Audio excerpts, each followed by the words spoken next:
Wala nang intro-intro. Nagpatawa na si Mamang eh. Bumalik na yung dating siya. Niyakap ito ng lola ko. Tapos iyak na naman siya ng iyak. Sa buong buhay ng lola ko, ito na ang pinakamasayang tanong sa kanya na hinding-hindi niya malilimutan na nanggaling kay Mamang. Tanong nito sa kanya, "Gusto mo bang sumama sa akin?" Halos himatayin dahil sa tuwa yung lola ko nung narinig niya yung alok sa kanya ni Mamang. Siyempre, oo kaagad ang sagot ng lola ko kay Mamang. Sabay singit si Tatay Fernando ng, "Paano naman ako, Mang? Tagal kitang hinintay eh." Tatawa-tawa lang si Mamang pero hindi niya sinama si Tatay Fernando. Kahit ganun na kagaan yung sitwasyon nila, si Tatay Dadoy hindi pa rin mapakali. Aligaga pa rin ito at parang meron siyang kinakatakutan pero hindi niya lang binabanggit. Matapos kumuha ng mga gamit ni Mamang, sinamahan na ito ng mga tauhan ni Tatay Dadoy at naglakad na sila paalis. Bale ang kasama lang doon, si Mamang, lola ko, at 3 tauhan ni Tatay Dadoy. Yung iba na iwan sa kubo kasi babantayan nila si Uklang. Si Tatay Dadoy naman, binili na ni Mamang na gumawa ulit ng mga tansong punyal. Hindi niya alam kung bakit biglang nagpagawa si Mamang nun. Pero ang malinaw kay Tatay Dadoy, merong paparating na alam niyang maski si Mamang ay nakakaramdam din ng matinding takot. Nagsasalita lang ng ganun si Mamang sa harap nila para ipakita sa kanilang hindi ito pinanghihinaan ng loob.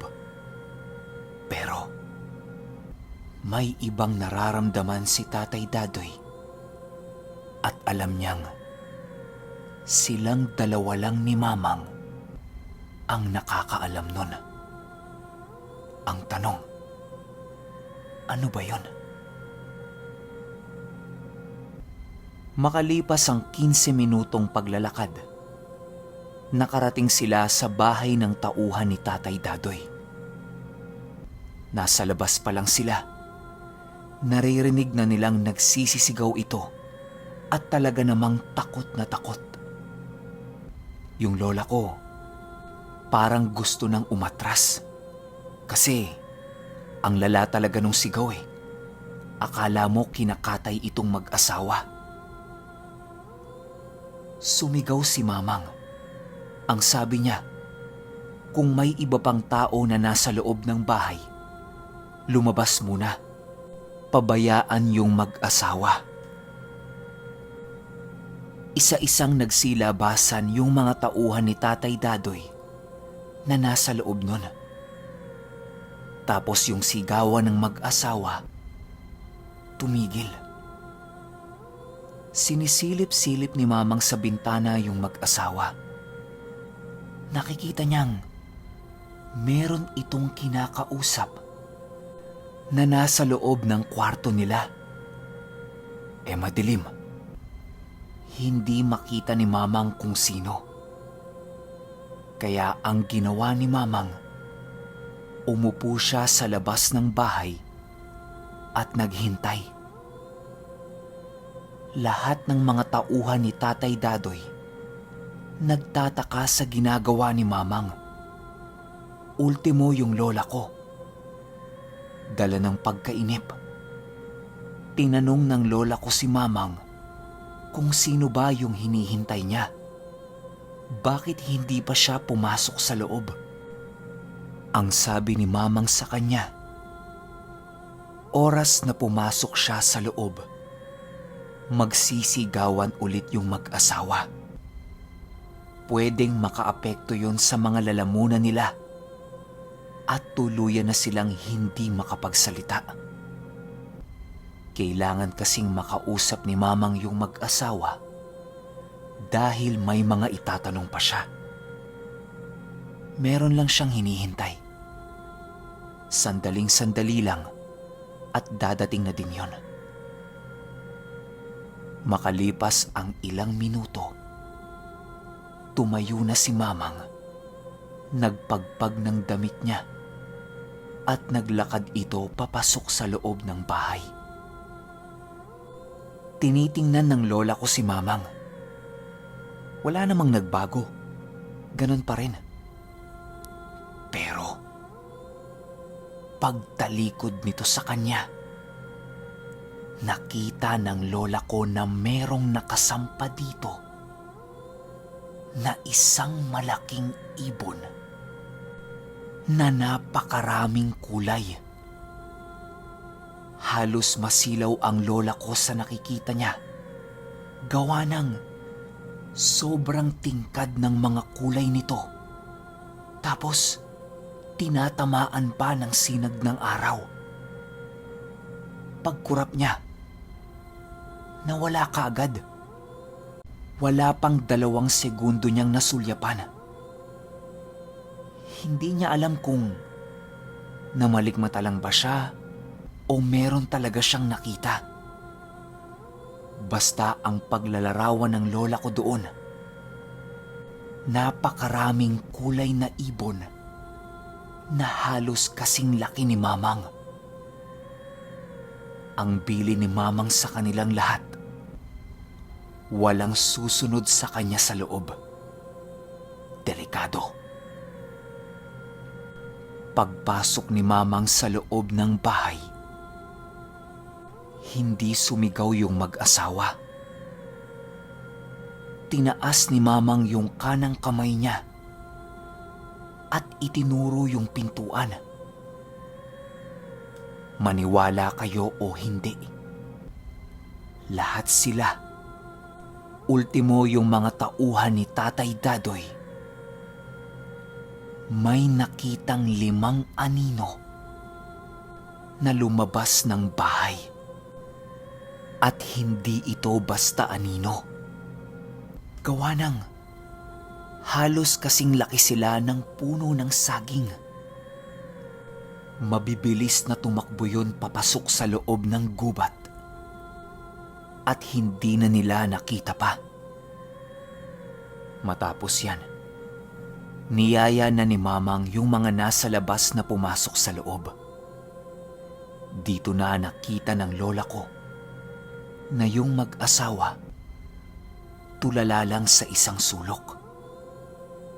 Nakanganga ito pareho at hindi sila makapaniwala sa mga nangyari. Nagpakuha ng tubig si Mamang sa isang tauhan ni Tatay Dadoy.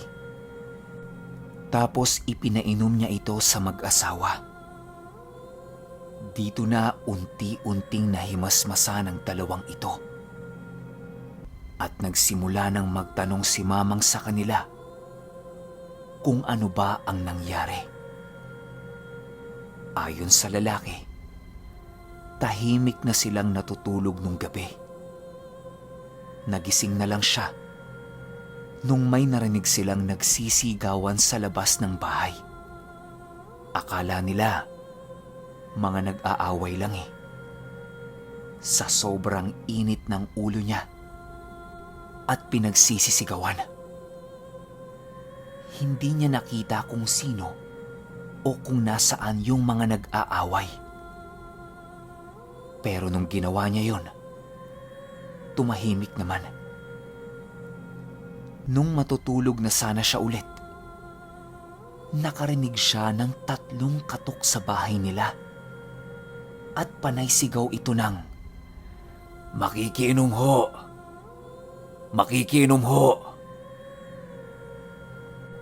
Sa isip-isip niya, 10 oras ng gabi makikiinom? Bilang tauhan siya ni Tatay Dadoy, at may alam din sa mga aswang. Alam na niya kaagad na panglilin lang yun. Kaso lang, nakalimutan niya yung bilin sa kanya ni Tatay Dadoy na wag siyang magbubukas ng pintuan ng 10 oras ng gabi at magsaboy siya ng asin sa paligid ng bahay nila. Pero bago niya ito buksan, meron na siyang hawak-hawak na itak at handang-handa niyang isaksak yun kung sino man yung makikita niyang hindi kaaya-aya na nasa tapat ng pintuan ng bahay nila. Naglakad siya papunta sa pintuan nila. Yung katok bigla na lang huminto. Tinanong niya. Ang sabi niya, "Hoy! Sino yan?" Walang sumasagot. Nung walang sumagot, nagpasya siyang bumalik na lang ulit sa kwarto nila. Nang bigla na lang, narinig niya ang boses ni Tatay Dadoy. Nagmamakaawa ito sa kanya na buksan ang pintuan dahil meron siyang tama. Ito ang pinakamalalang maling ginawa niya. Dala ng pagkataranta, binuksan niya yung pintuan ng bahay nila. Matapos yan, wala na siyang naalala pa at nagising na lang siya na nasa tapat niya si Mamang at meron itong pinapalabas na nagtatago sa loob ng kwarto nila. Nung narinig nila yung kwento ng mag-asawa, laking pasasalamat na lang ni Mamang dahil hindi sila sinaktan nun. Kung tutuusin, pwedeng-pwede na silang katayin nun sa loob ng bahay nila. Pero meron pang mas malalim na dahilan kung bakit nila hindi ginawa yun. At yun ay dalhin doon si Tatay Dadoy at gantihan ito. Malas lang nila, nandoon si Mamang para siya ang humarap sa kanila. Dala ng kuryosidad, tinanong nung lalaki si Mamang kung ano o sino ba yung mga nanghimasok sa bahay nila. Ang sagot ni Mamang sa kanya, isang matandang aswang at 4 na alaga nito. Hindi sila pinatay ni Mamang dahil madadamay silang mag-asawa. Meron kasing nakasuksok sa loob ng tenga nila na insekto at kapag namatay yung matandang aswang, papasok yun sa pinakaloob ng sistema nila at uunti-untiin nun nakainin ang utak nila. Kaya ang ginawang kasunduan ni Mamang doon sa matandang aswang, tanggalin yung insekto nila sa tenga at walang masasaktan ni isa sa kanila. Agad-agad na sumunod yung matandang aswang. Pero alam ni Mamang na babalik at babalik yun para gambalain sila. Gawa ng nakapasok na ito ng isang beses sa bahay nila. Sinelyuhan ni Mamang yung buong bahay gamit ang iba't ibang klase ng ugat at buhangin. Halos inabot din ng 1 oras si Mamang sa ginawa niyang mga ritual. Bago sila umalis, binilinan sila ni Mamang na magpahinga na lang muna sa araw na yon. Wala munang trabaho sa bukid. Siya na ang bahalang magpaliwanag kay Tatay Dadoy. Maging yung ibang tauhan ni Tatay Dadoy, pinauwi na ni Mamang. Pero bago niya pauwiin ang mga ito, may binigay siya dito na itim na buhangin. Ang sabi ni Mamang, ihalo nila yun sa tubig kapag maliligo sila. Wag na wag lang nilang hahaluan ng asin yung tubig dahil magkokontra ang epekto nun. At ilayo nila sa mga bata dahil delikado. Pwedeng mabaliw kung merong batang makakahawak nun. Matapos yan, naglakad na yung lola ko at si Mamang pabalik kila Tatay Dadoy. Habang naglalakad sila pabalik, hindi tinatanggal ng lola ko yung titig niya kay Mamang. Nang tanungin siya ng matanda ng, "Bakit?" Sagot ng lola ko, "Hindi lang ako makapaniwala, Mang. Nasa harap na kita ulit. Ayoko nang lumayo ulit, Mang." Tatawa-tawa lang si Mamang at sumagot ito sa kanya ng, "Hindi ka na talaga lalayo sa akin. Sasama na kayo pabalik sa akin sa panabutan kasama ni Uklang." Nanlaki ang mata ng lola ko nung narinig niya na kasama si Uklang sa panabutan. Ang daming tanong ng lola ko sa isip niya. Bakit isasama si Uklang? Ano bang meron kay Uklang? Hindi ba siya natatakot sa pamilya ni Uklang? Kasi hindi pa naman ganun kagaling si Uklang. Tapos isasama niya? Hindi ba parang delikado naman ata yun? Naglakas loob yung lola ko na tanungin si Mamang kung bakit niya isasama sa kanila si Uklang. Ang sagot nito sa kanya, meron na siyang binitiwang pangako sa mga kaibigan niyang tutulong sa kanya at hinding-hindi niya sisirain yon. Habang sumasagot sa kanya si Mamang, bigla na lang itong huminto sa paglalakad at tumingin sa kanya nang may sabihin itong tumatak sa isip ng lola ko. Ang sabi ni Mamang sa kanya, "Sa tinagal-tagal kong nabubuhay sa mundo, 2 tao lang ang maituturing kong tunay na kaibigan. Yun ay si Senyang at si Uklang. Yung iba kasing kaibigan ni Mamang, nasa kabilang dimensyon. Kahit anong paliwanag ni Mamang sa ibang tao, alam niyang hindi siya maiintindihan. Bagkus pagtatawanan pa siya. Maski kay Senyang niya ipaliwanag yun, alam niyang hindi rin siya maiintindihan nun. Pero kay Uklang, ibang usapan na yan. Dahil alam niya na pareho sila ng tinatahak na daan. Kaso lang, masaklap yung nangyari kay Uklang. Nahawaan siya ng pagiging aswang, dala ng pagmamahal.